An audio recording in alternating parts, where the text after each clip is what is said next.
Everyone, मेरा नाम है साक्षी गुप्ता और आज की इस वीडियो में हम लोग एक नेक्स्ट चैप्टर स्टार्ट करने वाले हैं जो कि है चैप्टर 7 डेटा हैंडलिंग। ठीक है। तो पाइथन में कोई भी प्रोग्राम लिखने से पहले हमें कुछ बेसिक चीज़ें समझनी पड़ती हैं, जैसे डेटा टाइप्स, वेरिएबल्स, ऑपरेटर्स और एक्सप्रेशन। तो इन सभी के बारे में हम इस चैप्टर में डिटेल में पढ़ेंगे। और अगर आप लोग मेरे चैनल पे नए हैं तो प्लीज़ मेरे चैनल को सब्सक्राइब कीजिए। सबसे पहले हम लोग देख लेते हैं कि हम इस वीडियो में क्या क्या टॉपिक्स कवर करने वाले हैं इस चैप्टर से रिलेटेड, जो कि है हमारा इंट्रोडक्शन, यानी कि डेटा हैंडलिंग के बारे में थोड़ा सा हम इंट्रोडक्शन लेंगे। डेटा टाइप्स जैसे कि हमारा numbers, strings, list, tuples, dictionary, इन सभी चीज़ों के बारे में हम लोग डिटेल में समझने वाले हैं कि भाई लिस्ट कैसे बनती है, टपल कैसे बनते हैं, डिक्शनरी कैसे बनती हैं, स्ट्रिंग हमारी कैसे क्रिएट हम लोग बना सकते हैं, स्ट्रिंग को कैसे स्टोर करेंगे। ठीक है। नंबर्स क्या होते हैं। वही नेक्स्ट टॉपिक हम लोग लेंगे यहाँ पे म्यूटेबल और इम्यूटेबल टाइप्स हमारे कौन कौन से होते हैं। तो सबसे पहले टॉपिक हम लोग देख लेते हैं इस चैप्टर का इंट्रोडक्शन। डेटा हैंडलिंग के बारे में कुछ समझ लेते हैं। जैसे प्रोग्रामिंग लैंग्वेज हमारी तभी यूज़फुल होती है जब वो डिफरेंट तरीके से डेटा को हैंडल कर सके, है ना। तो पाइथन हमें ऑलरेडी कुछ प्री डिफाइंड डेटा टाइप देता है, जैसे आपके नंबर्स, कैरेक्टर्स एंड स्ट्रिंग्स। जैसे अगर हमें स्टूडेंट का नेम स्टोर करना हो तो हम किस में करेंगे, स्ट्रिंग। अगर मार्क्स स्टोर करने हो तो इंटीजर्स, या फिर अगर हमें ट्रू या फॉल्स टाइप की वैल्यू को स्टोर करना हो तो हम बूलियन डेटा टाइप का यूज़ करेंगे। तो इसी चैप्टर में हम ये सीखने वाले हैं कि पाइथन कौन कौन से डेटा टाइप प्रोवाइड करता है, कैसे उन्हें यूज़ करता है और वेरिएबल कैसे बिहेव करते हैं। तो कुछ म्यूटेबल होते हैं, कुछ हमारे इम्यूटेबल होते हैं। तो अब हम लोग बात करते हैं डेटा टाइप्स की। उसमें सबसे पहले एक वर्ड आता है आपका डेटा। तो प्रोग्रामिंग में जब हम कोई प्रोग्राम लिखते हैं, हमें सबसे पहले पता होना चाहिए कि डेटा क्या होता है और पाइथन उसे कैसे स्टोर करता है। ठीक है। अब जैसे, अब डेटा टाइप्स क्या है, जैसे हम रियल लाइफ में अलग अलग चीज़ें स्टोर करते हैं, नंबर्स, नेम्स, मार्क्स, वैसे ही पाइथन भी डिफरेंट टाइप का डेटा स्टोर करता है। तो पाइथन के डेटा टाइप्स को 5 मेन कैटेगरीज में डिवाइड किया गया है: नंबर्स, स्ट्रिंग, लिस्ट, टपल और डिक्शनरीज। ठीक है। अब एक एक करके हम इन सारी चीज़ों को पढ़ेंगे। तो सबसे पहले ले लेते हैं हम लोग अपना नंबर। नंबर टाइप क्या होता है। तो नंबर क्या होता है, इसमें पाइथन जो है बहुत सारे न्यूमेरिक डेटा को स्टोर करता है, जैसे कि आपका इंटीजर हो गया, बूलियन हो गया, है ना, फ्लोटिंग पॉइंट नंबर हो गया और कॉम्प्लेक्स नंबर्स हो गया। यानी कि इंटीजर्स यानी कि जो होल नंबर्स होते हैं विदाउट डेसिमल पॉइंट, जैसे कि आपका इंटीजर्स आपके या तो पॉजिटिव होंगे या नेगेटिव होंगे, जैसे कि -1 हो गया या फिर आपका +1 हो गया। नेगेटिव और पॉजिटिव नंबर्स, यानी कि लिखा है इसमें कि कैन बी पॉजिटिव और नेगेटिव।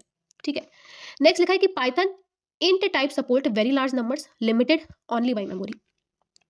यानी कि पाइथन जो है इंट टाइप की जो नंबर्स होते हैं वो मतलब लार्ज नंबर्स को सपोर्ट करता है पाइथन। ठीक है। नेक्स्ट हम लोग बात करते हैं बूलियन। अब बूलियन से हमें क्या याद आता है कि हमारी दो वैल्यूज होती हैं, एक तो ट्रू और एक फॉल्स बूलियन में। ठीक है। तो ये बेसिकली 1 और 0 की तरह बिहेव करते हैं, यानी कि आपका फॉल्स का मतलब हो गया 0 और ट्रू का मतलब हो गया 1। पाइथन जो है वो इसको इस फॉर्म में समझता है। नेक्स्ट हम लोग बात करते हैं floating point numbers. Floating point numbers यानी कि आपका डेसिमल नंबर्स, नंबर्स जो डेसिमल के साथ होते हैं, जैसे कि आपका 12.5 यहाँ पे दे रखा है, 0.01 दे रखा है ना। लिखा है नेक्स्ट पॉइंट कि can be written using normal decimal form में भी हम लिख सकते हैं और एक्सपोनेंट फॉर्म में भी लिख सकते हैं, है ना।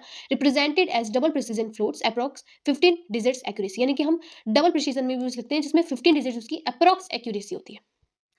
नेक्स्ट लास्ट नंबर आता है आपका कॉम्प्लेक्स नंबर। अब ये सारे नंबर्स तो हम नॉर्मली ऐसे ही लिख सकते हैं, जैसे कि इंट टाइप का हमने वो बना दिया, जैसे कि मानो एक वेरिएबल लिया और उसमें हमने कोई 5 नंबर स्टोर कर दिया, तो ये नंबर टाइप हो गया। अगर हम 5.6 लिख दें तो ये फ्लोटिंग पॉइंट नंबर हो जाएगा, है ना। या फिर अगर हम लोग ट्रू और फॉल्स वैल्यू लिख दें तो वो हमारी बूलियन हो जाएगी। अब कॉम्प्लेक्स नंबर्स को कैसे हम लोग रिप्रेजेंट करेंगे, तो जैसे कि यहाँ पे एग्जाम्पल दे रखा है 4 + 3j कॉम्प्लेक्स नंबर्स का। तो यहाँ पे j क्या है, एक इमेजिनरी पार्ट है। इसमें लिखा भी है कि पाइथन यूज करता है j इंस्टेड ऑफ आई के बजाय वो j यूज करता है, क्योंकि आई जो है वो करेंटली इलेक्ट्रिकल इंजीनियरिंग में यूज होता है, इस वजह से। जैसे कि यहाँ लिखा है a + bj, इस फॉर्म में होता है हमारे नंबर्स, कॉम्प्लेक्स नंबर जो है इस फॉर्म में ही होते हैं। तो a का मतलब हो गया आपका रियल पार्ट और b का मतलब हो गया आपका इमेजिनरी पार्ट। एक एग्जाम्पल हम लोग इसका समझ लेते हैं, मतलब देख लेते हैं कि इसको हम लोग कैसे VS कोड में यूज करेंगे। तो मैं अपने एक VS कोड की स्क्रीन पर आ चुकी हूँ। मैंने क्या किया, एक एग्जाम्पल लेते हैं। मैंने लिया एक वेरिएबल z नाम का बनाया और उसके अंदर लिख दिया है 2 + 5j। ठीक है। अब क्या करूंगी, मैं प्रिंट करूंगी z डॉट रियल नंबर को प्रिंट कर दो तुम। यहाँ पे मैंने इसको Ctrl+D किया और यहाँ लिख दिया मैंने इसका इमेजिनरी नंबर, यानी कि IMAG। देखो ये शो भी करा यहाँ पे, ठीक है। मैंने इसको एग्जीक्यूट किया तो ये यहाँ पे मुझे इस वेरिएबल में से मेरा रियल नंबर निकाल के दे देगा और इमेजिनरी नंबर निकाल के दे देगा खुद से। तो इस तरीके से हम लोग कॉम्प्लेक्स नंबर का इसमें यूज करते हैं, ठीक है।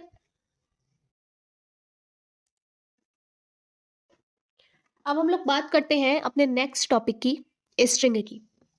तो स्ट्रिंग का मतलब होता है टेक्स्ट, यानी कोई भी कैरेक्टर जो हम लोग कोट्स के अंदर लिखते हैं। पाइथन 3 यूनिक कोड यूज करता है। इसका मतलब आप हिंदी, इंग्लिश, सिंबल्स, इमोजीज सब स्ट्रिंग के अंदर स्टोर कर सकते हो। अगर मैं डबल कोट्स के अंदर लिखूं हेलो, ठीक है, या फिर मैं लिख दूं 1 2 3 डबल कोट्स के अंदर, तो ये भी स्टोर करेगा। या फिर अगर आप कोई इमोजी लगा दो वो भी स्टोर करेगा। या फिर आप कोई स्पेशल सिंबल्स जैसे कि $, ये सारी चीज़ें अगर आप कोट्स के अंदर लिखोगे तो वो सब चीज़ें स्टोर करेगा। अब समझते हैं स्ट्रिंग एज अ सीक्वेंस क्या होता है। अब यहाँ पे मैंने कुछ एग्जांपल दे रखे हैं, जैसे कि नेम, फिर फॉरवर्ड, इंडेक्स, एवाई। इसका मतलब क्या है, मैंने एक वेरिएबल बनाया, उसमें स्ट्रिंग स्टोर कर दी, जैसे कि पाइथन, ठीक है, डबल कोट्स के अंदर। अब हमें इसमें हर एक कैरेक्टर की एक इंडेक्सिंग होती है। एक तो होती है हमारी फॉरवर्ड इंडेक्सिंग और एक होती है हमारी बैकवर्ड इंडेक्सिंग। फॉरवर्ड इंडेक्सिंग का मतलब है, जैसे कि मैंने अब नेम के अंदर स्ट्रिंग को स्टोर किया हुआ है, तो अगर हम इसकी यहाँ से इंडेक्सिंग करेंगे तो वो 0 से स्टार्ट होगी। तो इसका हो जाएगा 0, फिर 1, फिर 2, फिर 3, फिर 4, फिर 5। ये हो गई हमारी फॉरवर्ड इंडेक्सिंग, ठीक है। वहीं अगर मैं बैकवर्ड इंडेक्सिंग करूंगी तो वो -1 से स्टार्ट होगी, यानी कि लास्ट डिजिट से -1 से स्टार्ट होगी। तो जैसे यहाँ पे लिखा है n का -1, देन o का -2, देन h का -3, देन t का -4, y का -5 और p का -6, ठीक है। अब मैं एक एग्जाम्पल लेती हूँ आपको, VS कोड पे चलते हैं हम लोग अपने, और इसको जो है मैं कमेंट आउट कर देती हूँ।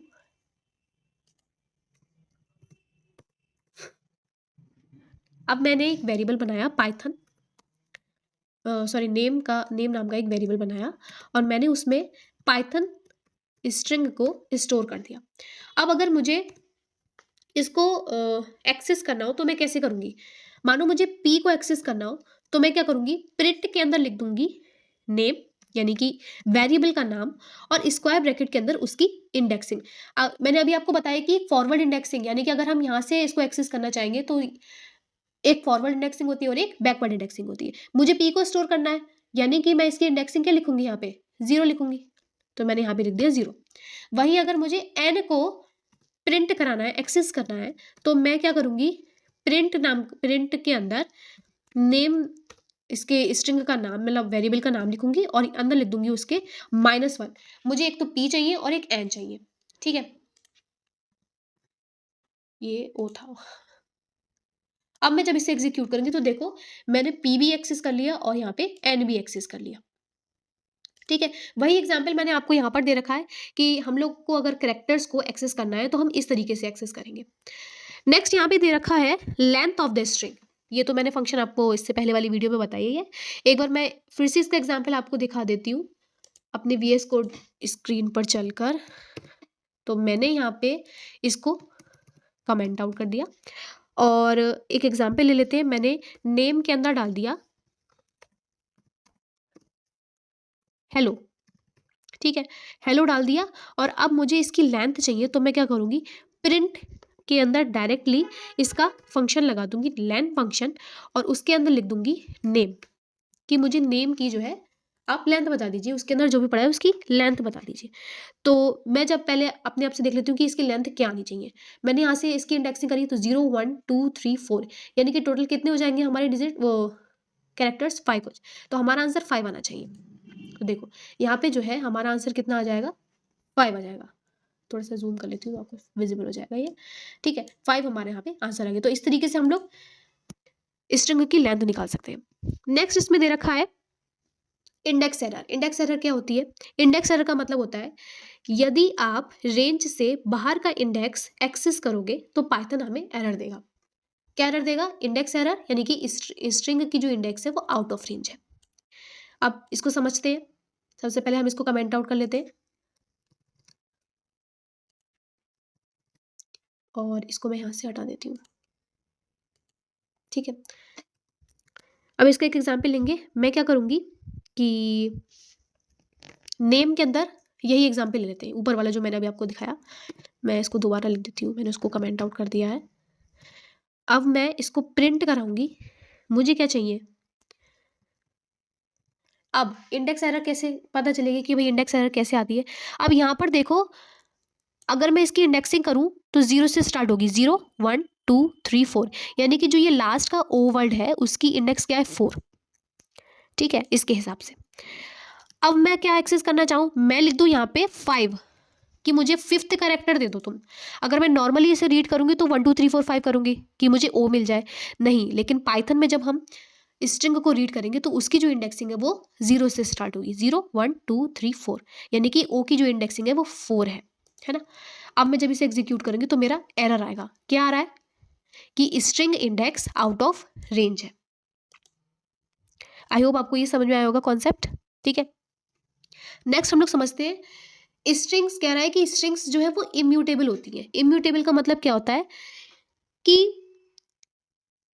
एक बार बन चुकी स्ट्रिंग का कोई कैरेक्टर चेंज नहीं कर सकते।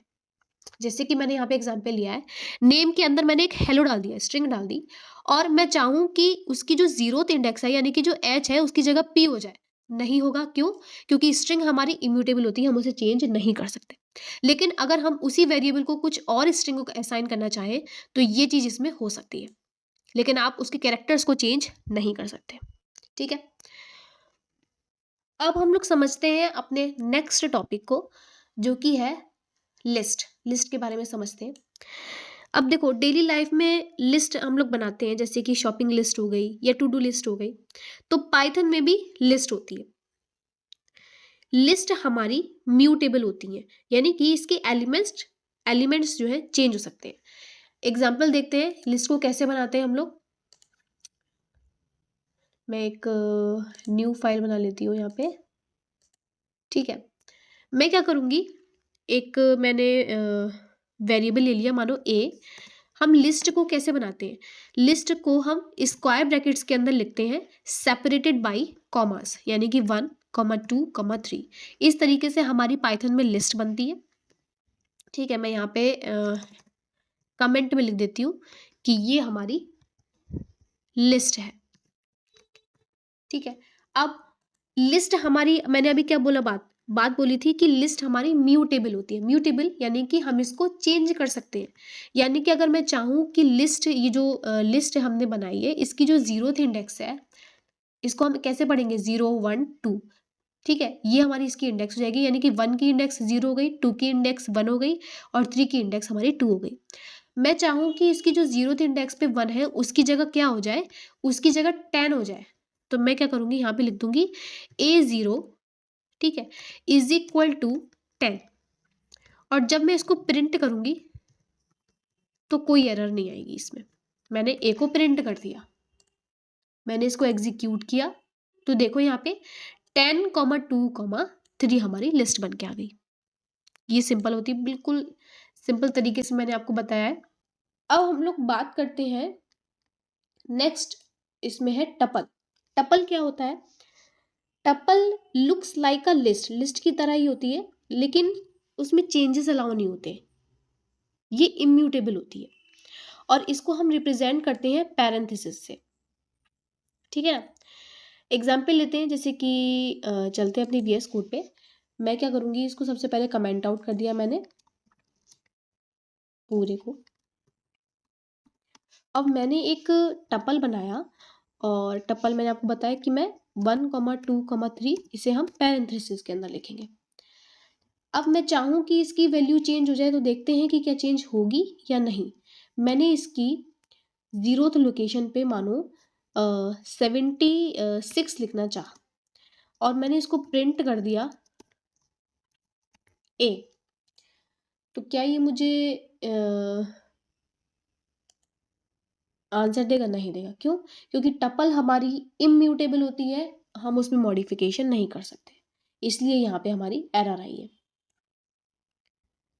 और मैं इसके राइट में लिख देती हूँ कि ये मैंने टपल का एग्जाम्पल दिया है।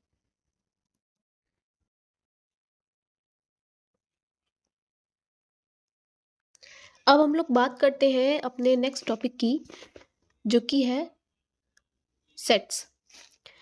तो सेट्स क्या होता है? सेट बिल्कुल मैथ वाले सेट जैसा होता है।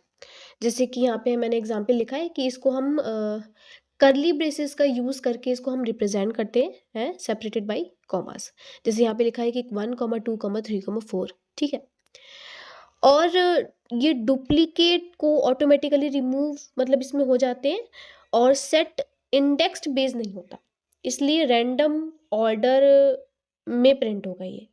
सेट के अंदर लिस्ट जैसी म्यूटेबल चीज़ नहीं रख सकते हम लोग, ठीक है। एक एग्जाम्पल इसका हम लोग देख लेते हैं। जैसे कि मान लो मैंने एक वेरिएबल लिया और उसके अंदर एक सेट बना दिया करली ब्रेसेस के अंदर 1, 2, 3, 3, 2, 1, ठीक है। ये मैंने इसका एक सेट बना दिया और हैशटैग में मैंने लिख दिया ये एक सेट का एग्जाम्पल है। अब मैं चाहूँ इसे प्रिंट करना कि मुझे ए को प्रिंट करके दे दो तुम, तो जब मैं इसको एग्जीक्यूट करूँगी तो देखो 1, 2, 3 इसने मुझे आउटपुट दे दिया, यानी कि इसने डुप्लीकेट्स को रिमूव कर दिया, ठीक है। अब क्या करेंगे हम लोग, एक एग्जांपल और लेंगे कि z के इक्वल मैंने एक और सेट बनाया जिसमें लिखा मैंने 1, 2 और एक लिस्ट इसके अंदर डाल दी 3, 4 करके, और फिर मैं चाहती हूँ कि अब मुझे ये प्रिंट करके दे दे z, ठीक है। इतने पार्ट को मैं कमेंट आउट कर देती हूँ ताकि आपको इशू ना हो समझने में, ठीक है। अब मैं इसको जब प्रिंट करूँगी तो देखो इसने मुझे अब एरर दे दी, ठीक है। लिखा है ना कि ये अलाउ है ही नहीं, क्योंकि लिस्ट हमारी म्यूटेबल होती है, इसलिए उसने मुझे एरर दे दी, ठीक है। हाँ जी, तो हम लोगों को समझना था डिक्शनरी क्या होती है। डिक्शनरी एक मिनी डेटाबेस जैसा होता है जहाँ की होती है नेम और वैल्यू होती है उसकी इंफॉर्मेशन, यानी कि इस तरीके से हम लोग डिक्शनरी बनाते हैं अपनी कर्ली ब्रेसेस के अंदर। ये देखो जो ए लिखा हुआ है इसको हम बोलेंगे की, और फिर इसके बाद हम लोग लगाएंगे कॉलम, और ये हो गई उसकी वैल्यू। डिक्शनरी हमारी की वैल्यू पेयर्स होते हैं, मतलब उसका कलेक्शंस होता है, ठीक है। एग्जाम्पल लेते हैं हम लोग इसका एक, VS कोड पे अपने चलते हैं और मैंने इसको कमेंट आउट किया यहाँ पे। नेक्स्ट हम लोग का एग्जाम्पल लेते हैं अपना डिक्शनरी का। तो मैंने क्या किया, एक स्टूडेंट नाम का वेरिएबल बनाया और उसके अंदर एक डिक्शनरी बना दी, मानो मैंने नेम में डाल दिया, मानो मैंने अपना नाम डाल दिया जैसे कि साक्षी, और एक चीज़ और डाल दी मैंने इसमें, एज डाल दी और डाल दिया 23, ठीक है। अब मानो मुझे इसको एक्सेस करना है, मानो मुझे स्टूडेंट का नेम भी चाहिए और एज भी चाहिए, तो मैं क्या करूँगी, प्रिंट कर दो स्टूडेंट और ब्रैकेट के अंदर नेम, और मुझे एज भी दो। देखो तो जब मैं इसको एग्जीक्यूट करूँगी तो मुझे ये स्टूडेंट का नाम भी दे देगा और एज भी दे देगा।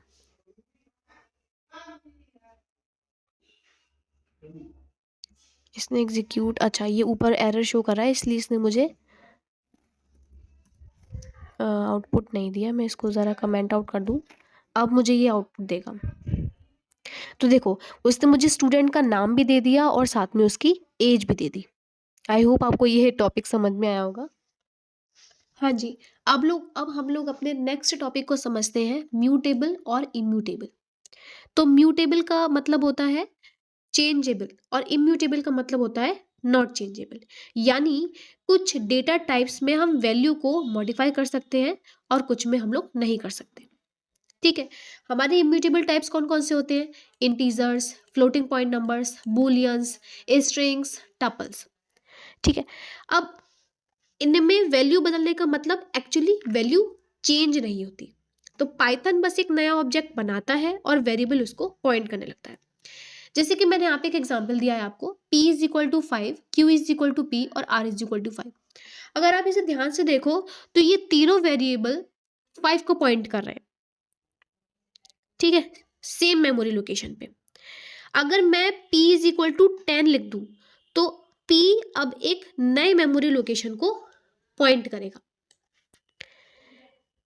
अब हम पता कैसे लगे, हमें कैसे पता चल रहा है कि भाई p जो है अब उसकी जो है मेमोरी लोकेशन उसकी चेंज हो चुकी है? तो इसको समझते हैं अपनी VS कोड की स्क्रीन के ऊपर चल के। ये आ गए हैं हम लोग अपनी VS कोड की स्क्रीन पर, और इसको मैं यहाँ पे कमेंट आउट कर देती हूँ, ठीक है। मैं क्या करूँगी, यही एग्जाम्पल लूँगी कि मैंने p इज इक्वल टू 5 लिख दिया, q is equal to p लिख दिया, और लास्ट में r इज इक्वल टू 5 लिख दिया। अब मैंने यहाँ पे अब यहाँ पे मैं id फंक्शन का यूज़ करूँगी पता लगाने के लिए कि अगर मैं वैल्यू चेंज करती हूँ p की बाद में तो क्या उसकी मेमोरी लोकेशन चेंज होती है या नहीं, ठीक है। और साथ में उसको प्रिंट भी करूँगी। तो मैंने प्रिंट के अंदर id फंक्शन लगाया और उसके अंदर लिख दिया कि मुझे भाई p की id दे देना तुम, वही मुझे q की भी चाहिए और r की भी चाहिए। और ये 4 मैंने इसलिए क्योंकि इसके बाद जो मैं वैल्यू चेंज करने के बाद उसकी आईडी दिखाऊंगी p की, तो वो चेंज हो के आ जाए। तो मैंने यहाँ पे q लिख दिया और मैंने यहाँ पे लिख दिया r, और इसके बाद मैं क्या लिखूंगी, इसके बाद लिखूंगी कि अब मेरी जो p की वैल्यू मैंने अब 10 कर दी। अब p जो है मेरा 10 को पॉइंट कर रहा है। मैंने इसको एग्जीक्यूट किया तो देखो पहली आईडी हमारी सेम है, दूसरी सेम है और तीसरी भी सेम है। क्यों? क्योंकि जो हमारा 5 है वो सेम मेमोरी लोकेशन पे है। जब मैंने p की वैल्यू चेंज करी तो मेरी आईडी भी यहाँ पर 3640 हो गई, पहले क्या थी 3480, ठीक है। आई होप आपको ये समझ में आया होगा। अब चलते हैं वेरिएबल इंटरनल्स हमारे क्या होते हैं, यानी कि पाइथन वेरिएबल्स को कैसे हैंडल करता है।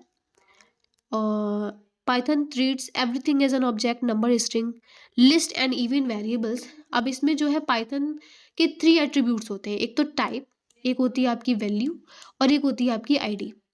टाइप हमें बताता है कि किस तरीके का ऑब्जेक्ट है और डिटरमाइन करता है कि कौन सा ऑपरेशन उस पर अप्लाई हो रहा है। जैसे कि मैंने मानो अब हम इसमें क्या करते हैं, जब हम लोग वेरिएबल बनाते हैं तो उसमें कोई डेटा टाइप नहीं लिखते। क्यों?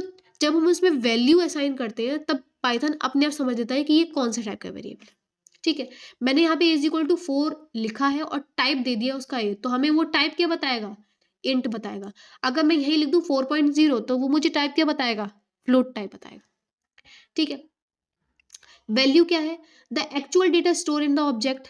जो हमारी ये वैल्यू है 4, जो कि एक्चुअल डेटा है जो इस ऑब्जेक्ट में स्टोर हो रहा है। लिटरल्स के लिए वैल्यू खुद एक लिटरल है, और वेरिएबल्स के लिए value is what the variable references, ठीक है।